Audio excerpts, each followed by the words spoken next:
세속적인 것의 장엄함, 즉 모든 사물에 깃들어 있는 매우 놀랍고도 의미심장한 아름다움을 감지하는 능력에 달려 있다. 만약 우리가 무엇을 주시해야 하는지 또 어떻게 주시해야 하는지를 알지 못한다면 주의력을 집중시킬 수가 없다. 그래서 관찰은 생각의 한 형태이고 생각은 관찰의 한 형태이다. 수동적인 보기가 아니라 적극적인 관찰. 모든 지식은 관찰에서부터 시작된다. 우리는 세계를 정밀하게 관찰할 수 있어야 한다. 그래야만 행동의 패턴들을 구분해내고 패턴들로부터 원리들을 추출해내고 사물들이 가진 특징에서 유사성을 이끌어내고 행위 모형을 창출해낼 수 있으며 효과적으로 혁신할 수 있다. 그래서 이 장에 들어가기 전에 먼저 독자들의 관찰력을 테스트해보고자 한다. 자, 텔레비전을 켜고 관찰한 것을 묘사해보라. 무슨 프로그램에서 누가 누구에게 뭐라고 말했는지 같은 것 말하고 현재 켜져 있는 텔레비전 자체의 특징을 묘사하라. 화면이나 몸체, 버튼처럼 표면적인 것보다 더 본질적인 것을 관찰해야 한다. 관찰한 것에 대해 메모를 하고 스케치를 하라. 그런 다음 이 장을 다 읽고 어떻게 했더라면 관찰을 다르게 할 수도 있었을지에 대해 생각해보라. 현대 화가들의 많은 놀라운 작품들은 수동적인 보기가 아닌 적극적인 관찰의 산물이다. 제퍼스 존스가 그린 소재들 이를테면 플랫이나 전구, 미국 국기 같은 것들은 보기가 어렵기 때문에 소재로 선택된 것들이다. 존스는 이렇게 말한다. 어느 순간 내가 주변에 있는 것들을 잘 보지 않는다는 것을 알게 되었다. 그러나 그럼에도 불구하고 난 그것들을 인식한다. 보지 않아도 인식을 하는 것이다. 우리는 국기를 국기로 인식한다. 하지만 어떤 사물을 인식하기 위해 그 표면을 보는 경우는 드물다. 나는 이런 점에 흥미를 느꼈다. 나는 그림 작업은 내가 익숙한 것들을 어떻게 보는지를 보는 지점에서 시작된다. 그것은 단순히 사물을 바라보는 지점이 아니다. 존스의 미국 국기 연작물은 유령처럼 보이는 갖가지 환영과 치밀하게 짜여있는 표면으로 이루어져 있다. 우리가 잘 알고 있다고 생각하는 대상을 반복적으로 제시하고 변형시킴으로써 그는 우리가 그동안 보아온 것에 대해 다시 생각하고 다시 보도록 만든다. 존스가 주장하는 대로 예술가들도 관찰하는 법을 배워야 한다. 많은 예술가들은 보기와 관찰의 차이를 인식하게 된 순간을 잘 기억하고 있다. 화가 조지아 오키프에게 이 순간은 고등학교 2학년 때 미술 선생님이 교실로 천남성을 들고 들어왔을 때였다. 선생님은 천남성을 높이 들고 그것의 이상한 모양과 색깔들의 미묘한 차이를 지적하셨다. 진하고 수수한 흑보랏빛이 온통 녹색인 주위를 뚫고 나와 있는데 녹색이라는 것도 연백색이 감도는 꽃 부분의 녹색에서부터 잎사귀의 짙은 녹색에 이르기까지 다양한 농담을 보이고 있었다. 선생님은 꽃을 덮고 있는 자줏빛이 도는 포를 들추고 그 안에 천남성 꽃을 보여주었다. 그 전에도 천남성을 많이 보긴 했지만 그 꽃을 그렇게 집중해서 들여다본 것은 그때가 처음인 걸로 기억한다.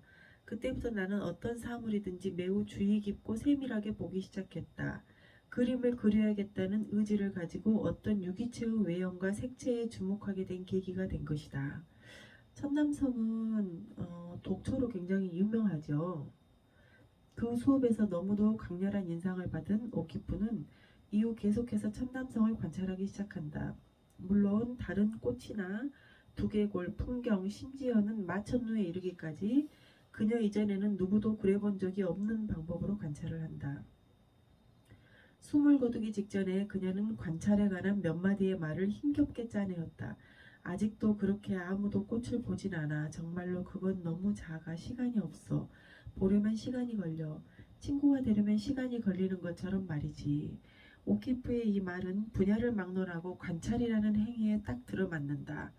시인이며 예술비평가이자 애호가였던 허버트 리드는 관찰이 후천적으로 습득할 수 있는 기술이라고 쓰고 있다.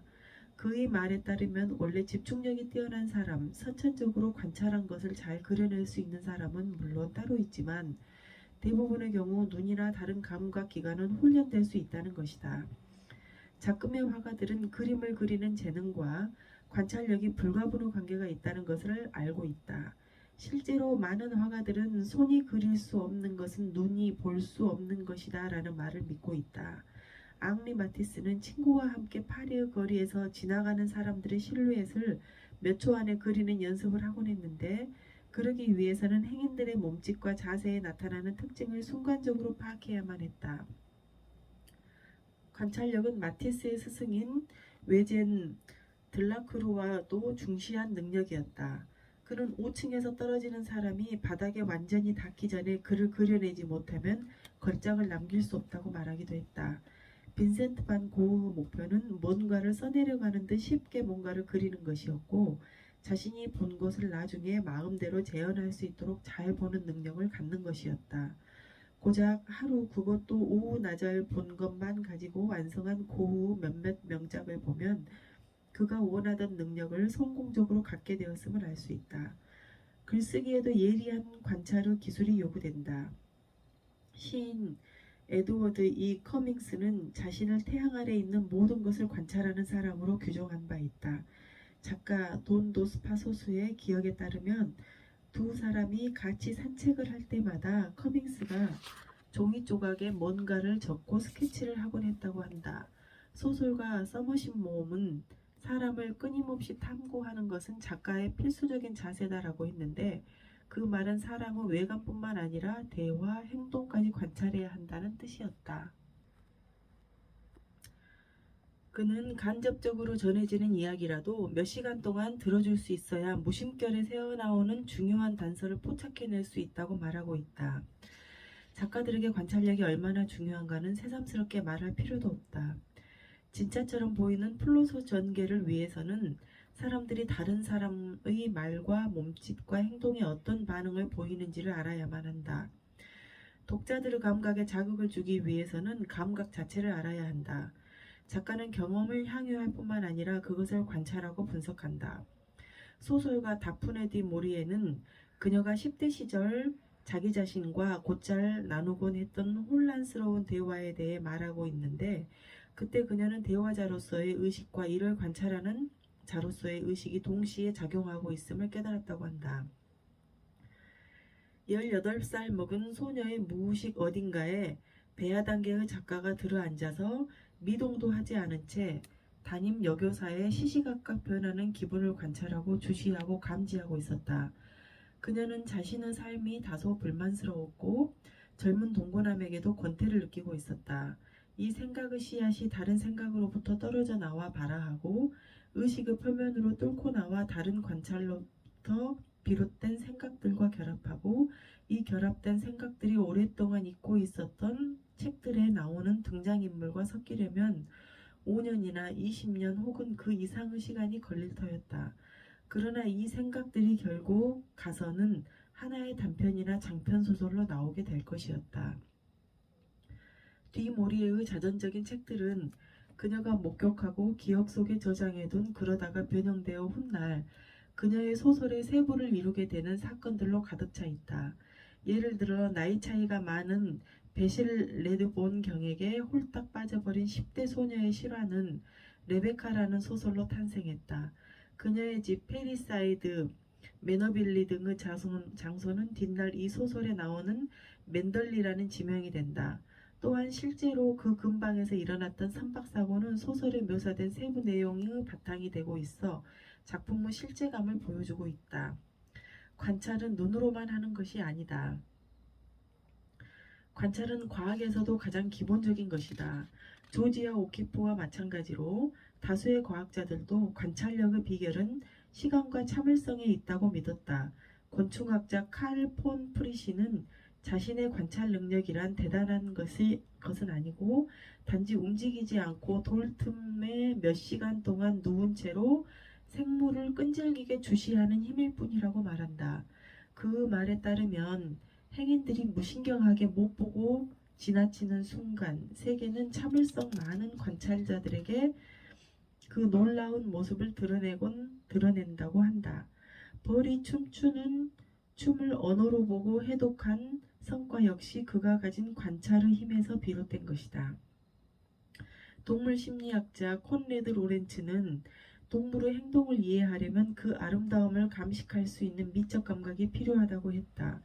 바로 이것이 참을성이라는 미덕을 선물하게 되고 그로 인해 동물들로부터 뭔가 의미 있는 것을 낼 때까지 끈질기게 볼 수 있다는 것이다. 하버드 대학의 재질학자 너데니얼 쉐일러는 학생 시절 한 가지 표본을 반복해서 보라는 지시를 받은 적이 있었는데 자꾸 보다 보니 눈에 잘 띄지 않던 것들, 이를테면 물고기의 양쪽 비늘의 배열이 다른 것 등이 분명하게 보이더라는 것이다. 그러나 단순히 참을성 있게 보는 것만으로 끝나는 것은 아니다. 무엇을 보는지, 무엇을 찾으려 하는지가 중요하다. 고생물학자 엘윈 시몬스는 화석을 찾아내는 진짜 기술은 빠르고 예리한 시각적 식별력에 있다고 말하는데 이는 화석을 찾는 작업이 얼핏 보기에 무작위적이고 평범한 지형에서 질서를 찾아내는 일이기 때문이다. 장구한 시간에 걸쳐 풍화된 돌들로 뒤덮인 이집트 사막에 이빨 화석 하나가 있다 한들 눈에 잘 띄지 않는다. 그건 마치 책 한 권에 단 한 번 나오는 단어를 책장을 휙휙 넘기면서 찾는 일과 같다. 열대조류 전문가인 생물학자 제레드 다이아몬드는 현장 탐사 작업을 하려면 먼저 자신이 느낀 빠르고 작은 움직임이 새의 움직임인지 나뭇잎의 움직임인지를 분간하는 능력을 익혀야 한다고 말한다. 숲에서 새를 추적하건 들판에서 곤충을 관찰하건 암석증에서 화석을 찾아내건 간에 이런 날카로운 관찰력이 가장 중요하다.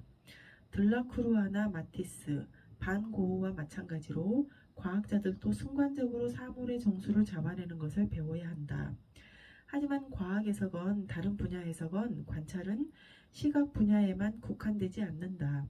다이아몬드는 청각적 관찰도 크게 강조하고 있다. 뉴기니의 밀림은 너무 빽빽해서 새를 볼 수가 없다. 단지 귀로 새 소리를 들을 수 있을 뿐이다. 오직 소리에만 의지해서 새를 식별해야 한다.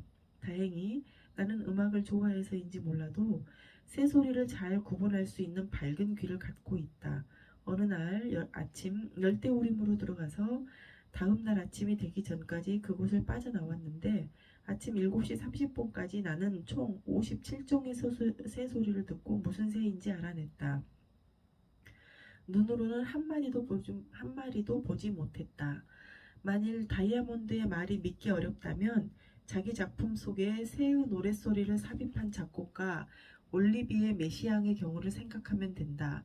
그는 한 번 듣는 것만으로 프랑스 텃새 50여 종을 식별해낼 수 있었고 조금만 더 주의 깊게 들으면 세계 각지의 새 550여 종의 소리를 구분해낼 수 있었다.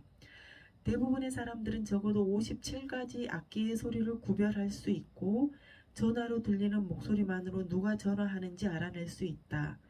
직업 음악가들은 같은 종류의 악기를 하더라도 샘플이 다를 때 나타내는 소리의 차이를 귀신같이 잡아낸다. 또한 시력을 상실한 사람들은 일반인들보다 뛰어난 청력을 보인다. 18세기 소설가 헨리 필딩에게는 런던에 치안 판사를 지낸 존이라는 배다른 형제가 있었다. 시각장애인이었던 그는 3,000명 이상의 범죄자들 목소리만 듣고 그가 누군지 알아맞혔다고 한다. 한 감각기관이 마비되면 다른 감각기관의 의존도가 높아질 수밖에 없다. 우리가 흔히 무시해버리는 감각 자극을 이용할 수 있다면 훌륭한 통찰력을 얻을 수 있다. 생물학자 제라트 버메이의 이력은 이런 사실을 뒷받침한다. 아주 어렸을 때 시력을 상실한 그는 나머지 감각에 의존하며 살아야 했다. 전에는 그냥 무시해버렸던 것들이 이제는 특별한 의미를 갖게 되었다. 내 세계는 컴컴하거나 희망이 없는 것이 아니었다. 전과 다름없이 찬란했다. 단지 소리, 냄새, 형상의 요철이나 질감으로 느껴지는 것이 달랐을 뿐이었다. 눈으로는 볼 수 없지만 남은 모든 감각기관이 협력해 더할 나위 없이 생생한 세계의 모습을 나에게 보여주었다라고 그는 말한다. 현재 캘리포니아 대학의 생물학과 교수로 재직하고 있는 그는 아프리카, 남아메리카, 남태평양의 해안을 자주 찾아다니며 그 분야의 혁신적인 연구로 세계적인 명성을 얻고 있다. 처음부터 버메이는 그 직업에 뛰어난 관찰력이 필요하다는 것을 알고 이렇게 말했다. 자연에 관한 많은 지식은 책에서 얻어진다. 그러나 이렇게 획득된 지식은 한번 걸러져야 한다. 그런 점에서 관찰을 대체할 만한 것은 아무것도 없다. 그는 눈으로 보는 대신에 손으로 만져서 관찰을 했다. 그런데 그의 말에 따르면 조개 정도의 크기라면 손을 이용한 관찰이 아주 적합하다는 것이다. 그는 시각으로는 얻을 수 없는 통찰을 촉각을 이용해 얻고 있다. 이런 사례들은 우리가 단 한 가지 감각에만 의지해서 관찰하면 안 된다는 것을 경고한다. 그냥 듣는 것과 주의 깊게 듣는 것의 차이. 다행히도 많은 학과에서 비시각적인 관찰 기술을 훈련시키고 있다.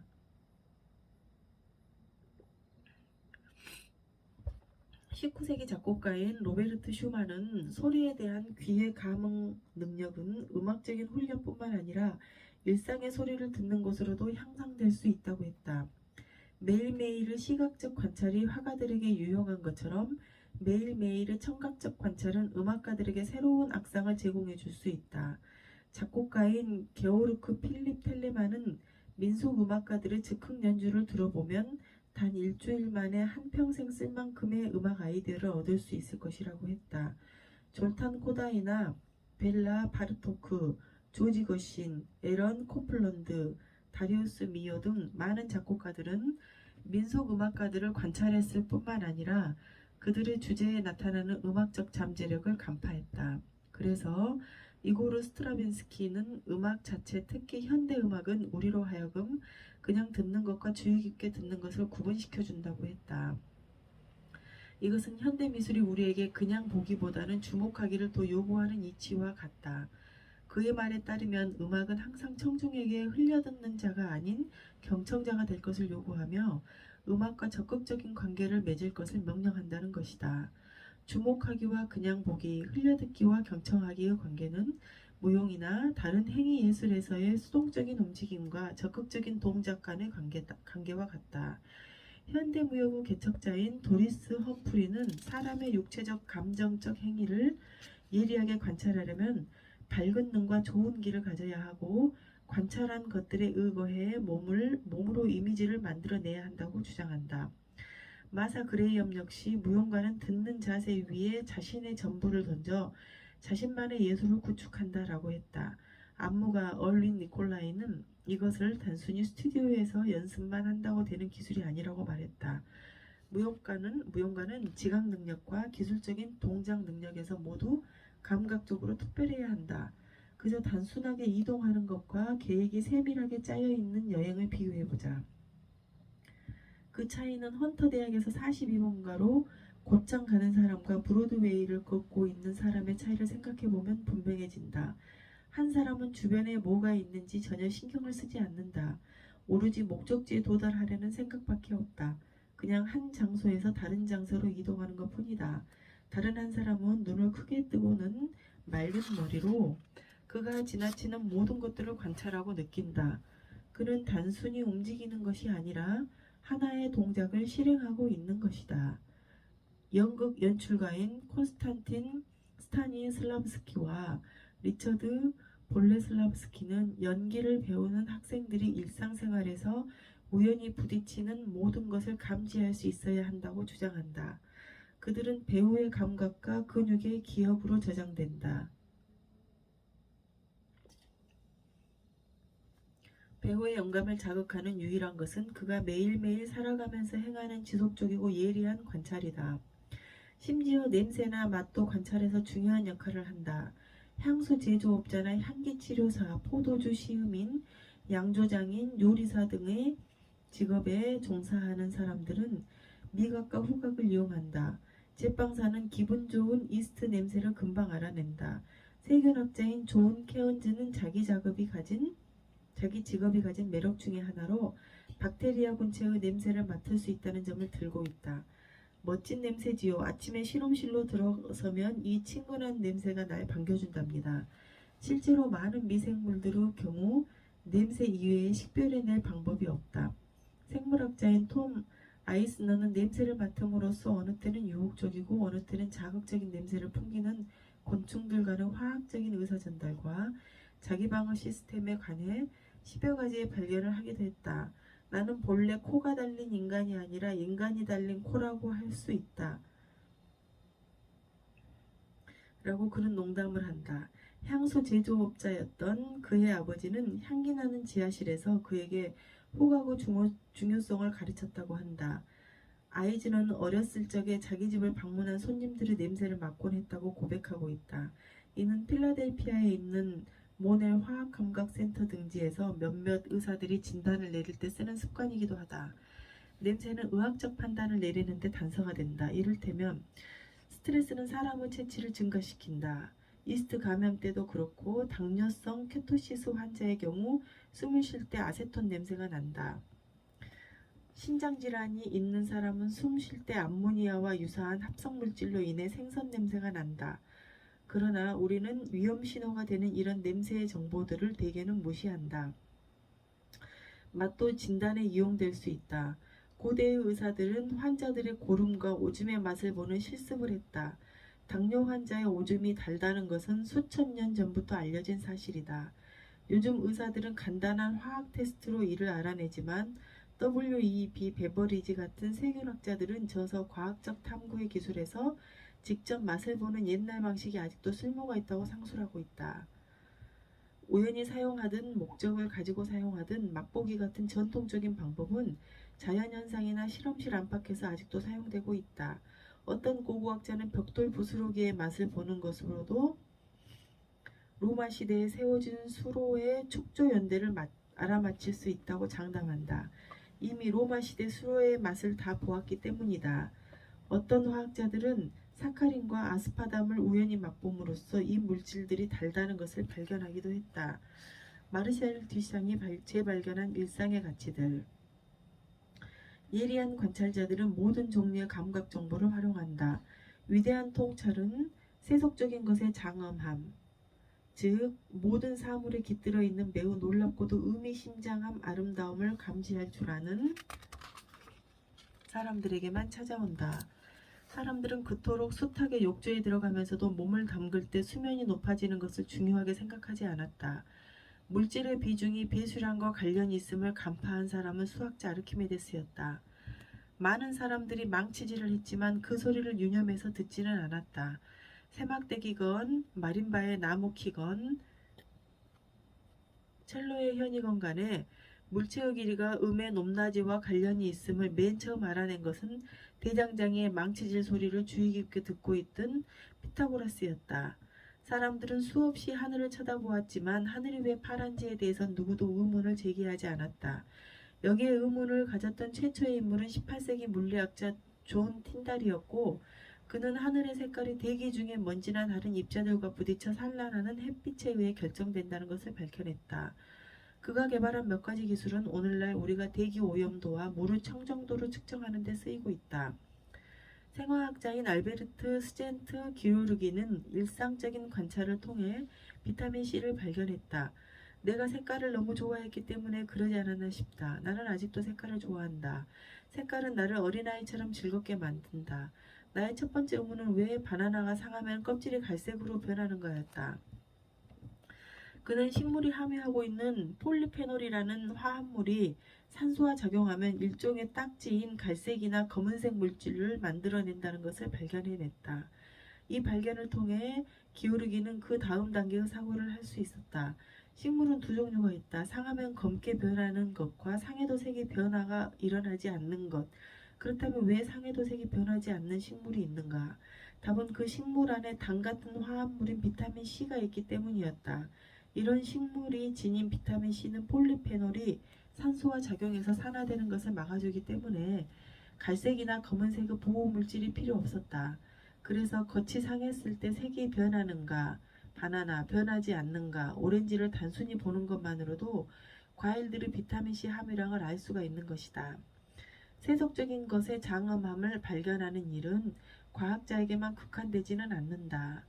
현대 미술의 많은 영역에서 일상적인 현상의 가치를 재발견하는 일이 주목을 받고 있다.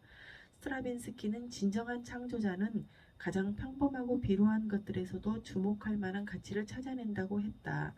무용가 머스 커밍햄은 선구적인 안무작품에서 같은 동작을 추구했는데 이는 그가 스튜디오 창문으로 내다본 거리 사람들의 동작에서 따온 것이다.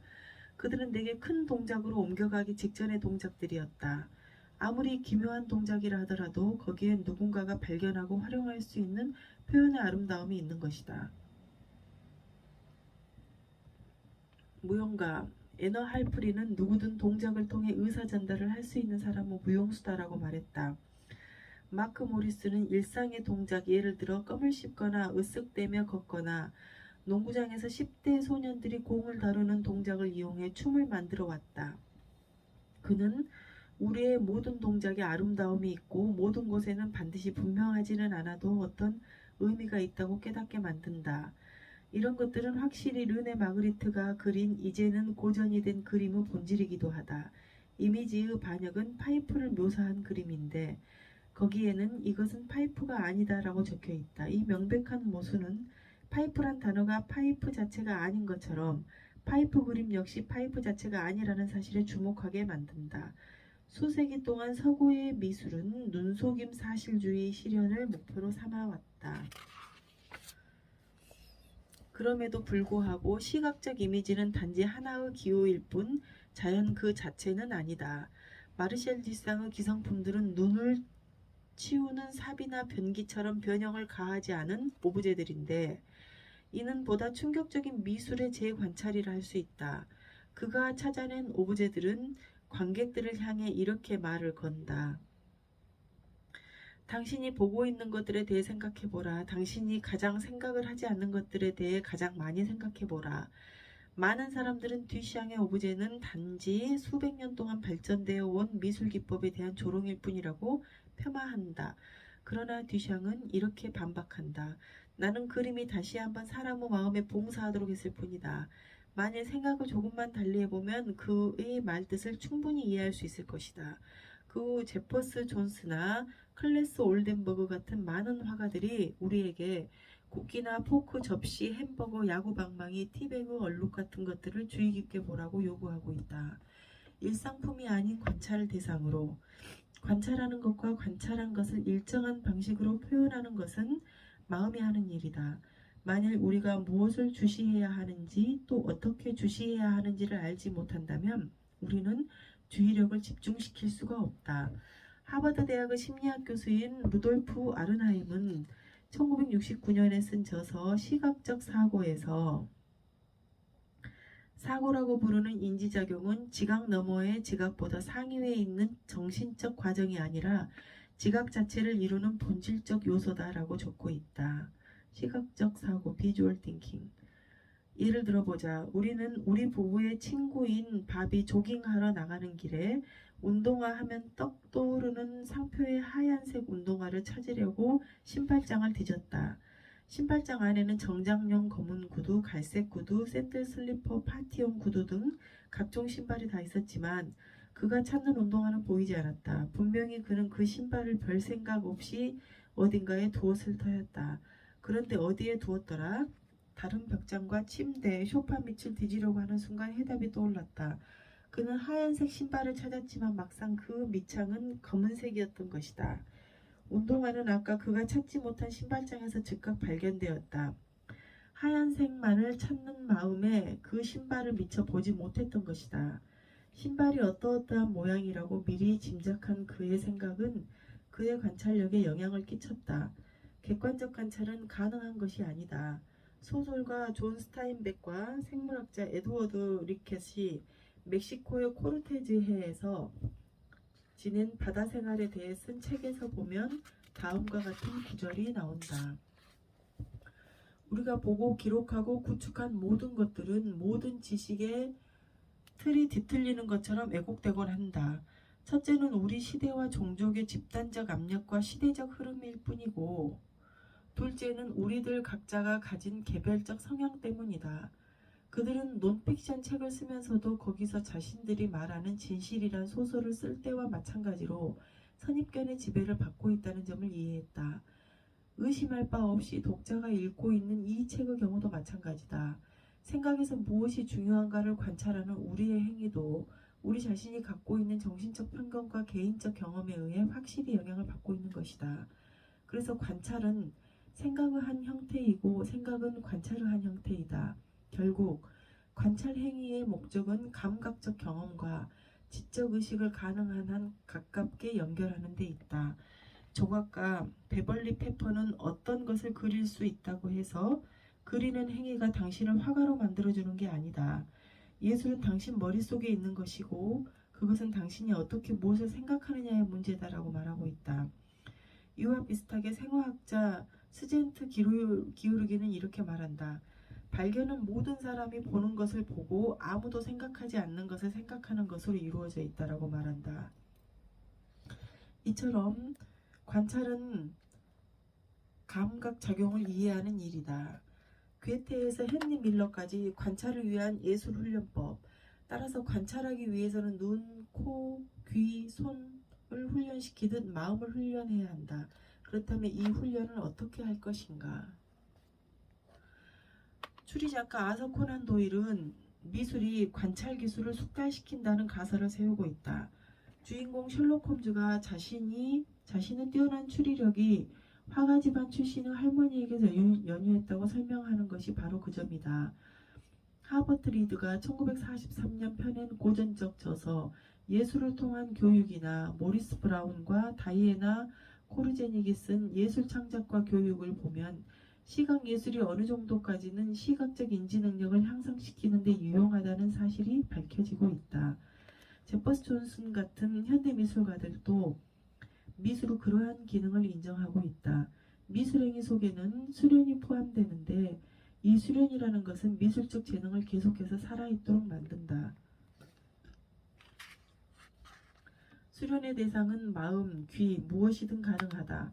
그런 것들을 단련시킴으로써 감각은 우리의 삶에서 일어나는 어떤 것에도 감응할 수 있게 된다. 루이 모르강은 화가이자 소설가인 윈드햄 루이스와 이런 대화를 나누었다. 당신의 그림은 소설을 쓰는데 도움을 주고 있군요.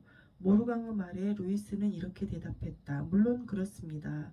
조소나 그림의 관점에서 생각을 하는 습관은 틀림없이 작가로서 글을 쓰는 일에 영향을 주죠.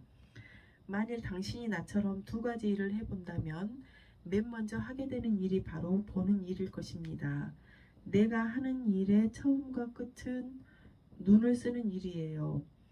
태생기술은 전적으로 과학적인 것이라고는 할 수 있습니다. 그것은 소설을 쓰는 일에 도움이 됩니다.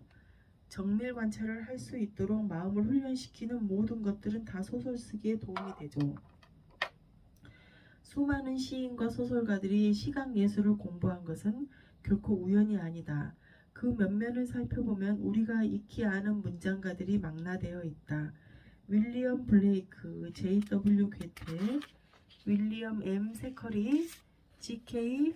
체스터튼, 토머스 하디, 브론테의 자매들, 미하일 레드몬토프, 알프레드 테니슨, 조지 디 모리에, 시어도 H. 화이트, J.R.R. 돌킨, 브루노 슐츠, 루드비 베멜먼스, 헨리 밀러, 에드워드 E. 커밍스 등 작가가 관심을 갖는 미술 분야가 그림 그 자체보다 형태와 스타일을 관찰하는 쪽에 국한된 경우가 많다 하더라도 시인 로버트 로웰의 경우에서 볼 수 있듯이 작가들에게 그런 공부는 차라리 시에 좀 더 가까워 보였고 바로 그 지점에서 글을 쓰기 시작했다라고 할 수 있다.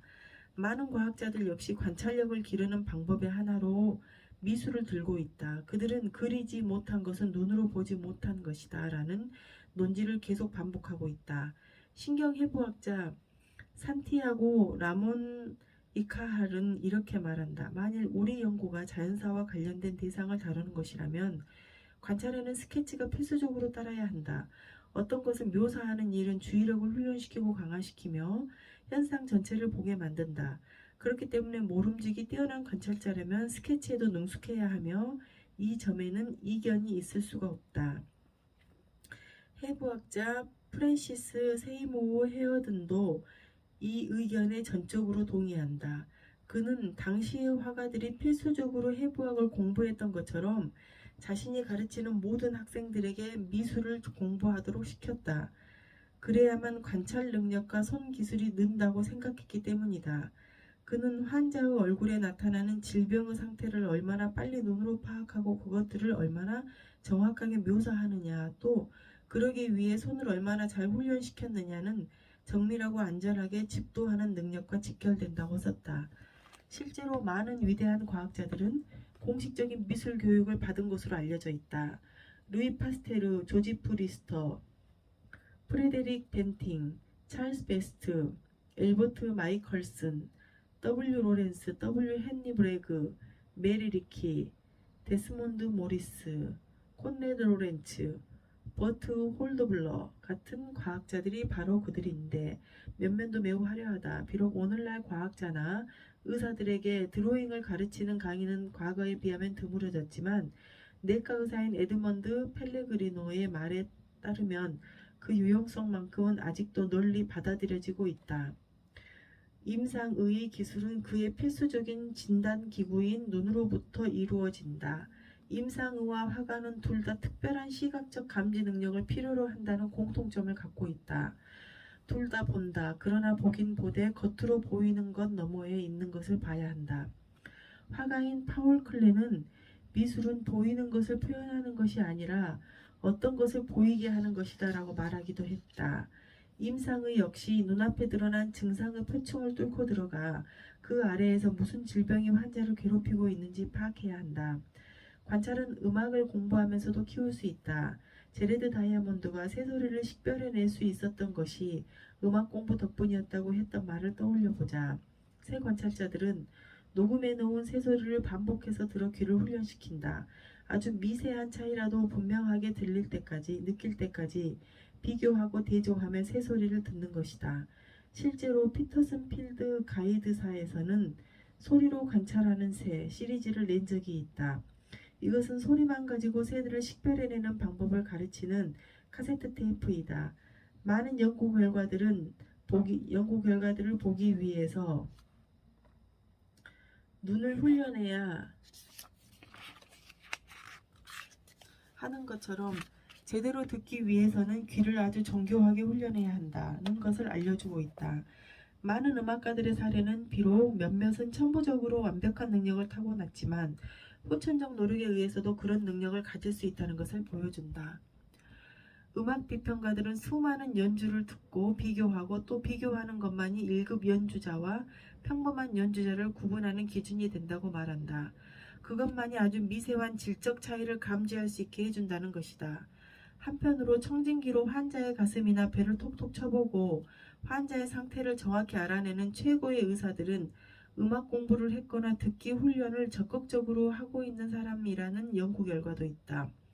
한 심장 전문의는 여러 종류의 심장 이상 소리를 고음질로 녹음해서 운전하는 중에 틀어놓기도 한다. 관찰을 통해 깨닫는 세속적인 것의 장엄함. 이런 이유들로 해서 우리는 모든 과목에서 학생들에게 관찰 연습을 시켜야 한다고 생각한다. 모든 학생들은 감각을 예리하게 다듬을 필요가 있다.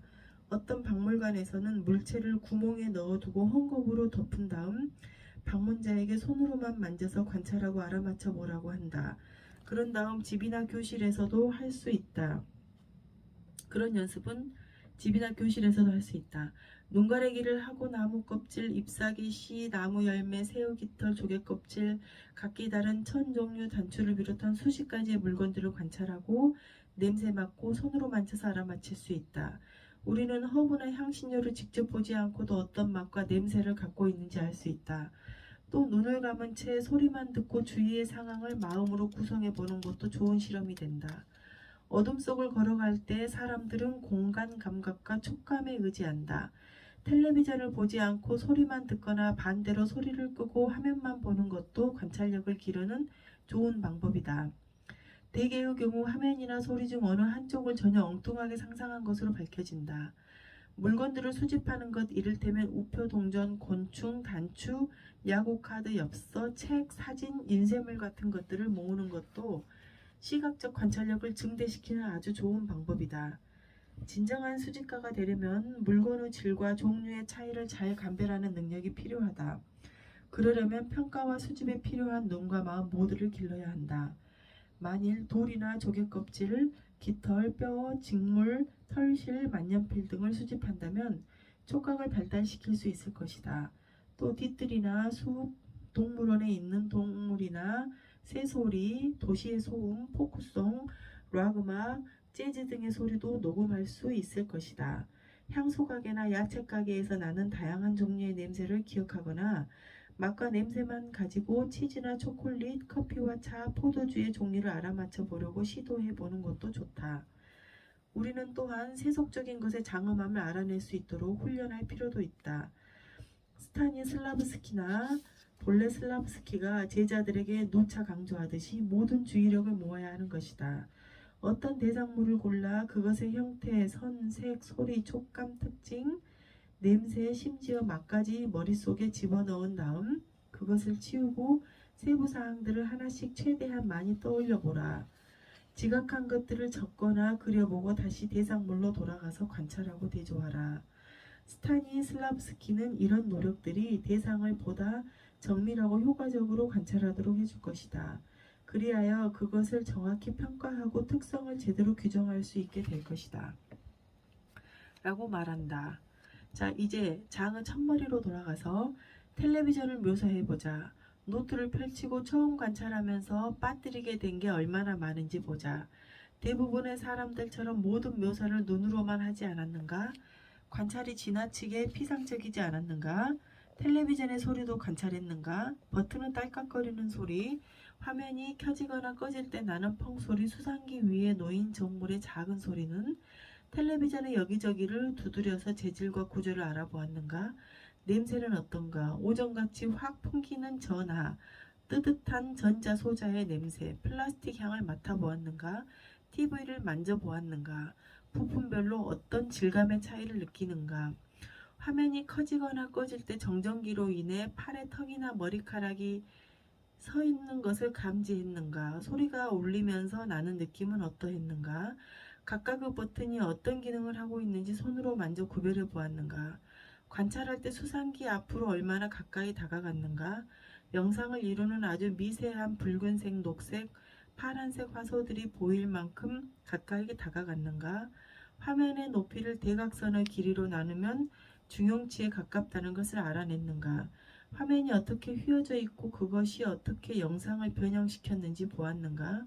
화면이 꺼졌을 때 비친 자신의 모습이 무슨 색깔이었는지 보았는가? TV가 5층 창문에서 바닥으로 떨어질 때까지의 시간 동안 이 모든 것을 그림으로 그리고 글로 메모할 수 있을 만큼 당신은 예리한 관찰자인가? 텔레비전처럼 세속의 물건에도 지각할 것들이 너무나 많다. 그 속에서 어떤 잠재된 것들을 발견하려면 매일매일 새로운 관찰을 하겠다는 참을성과 끈기를 길러야 한다. 우리의 목표 중 하나가 평생 배우는 사람을 만들어내는 것이라면 관찰력을 연마하는 것보다 더 좋은 훈련이 뭐가 있겠는가. 다음 시간에는 생각도구 2 형상화에 대해서 읽겠습니다. 감사합니다.